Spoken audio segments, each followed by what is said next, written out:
Have you ever seen someone smile just because your shoes stopped hurting? This is a true story of how one man with a small hammer helped a big dream come true. Kigali street corner, early morning. Every day, Jean-Paul sits by the road with his tools. He is not rich. He has no shop, just a small chair, a wooden box, and his strong hands. He fixes shoes, old shoes, torn shoes, shoes with no hope. People in the town call him Mzee wa Viatu, the shoe man. But Jean-Paul doesn't talk much. He just smiles and works, a surprise at his feet. One morning, he saw something special, a small pink slipper, torn at the front, soft like a dance shoe. Someone had forgotten it near his tools. "Who dropped this?" he asked. No answer. Later that day, he saw her, a young girl with one slipper missing, dancing barefoot on the pavement, copying moves from the radio playing nearby. She smiled at him, shyly, and ran off. The following days.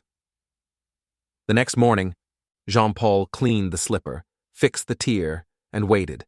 When the girl came back, he gave it to her. She laughed, jumped, and danced in joy. From that day, Jean-Paul watched her from afar.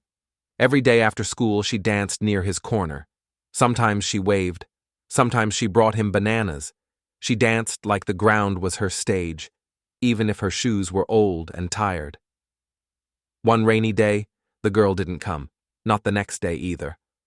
Or the next. Jean-Paul worried. Then, on the fourth day, she returned, but walking slowly.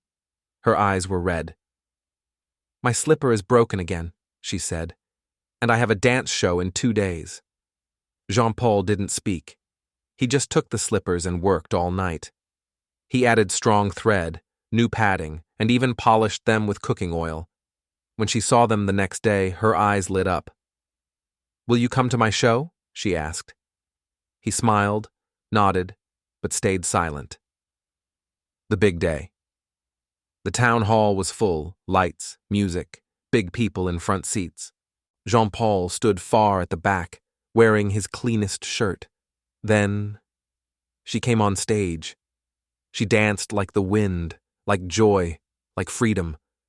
Her slippers shone under the lights, not because they were new, but because they held her dream. The crowd clapped, cheered, and stood up. She won. But before she took her bow, she looked around.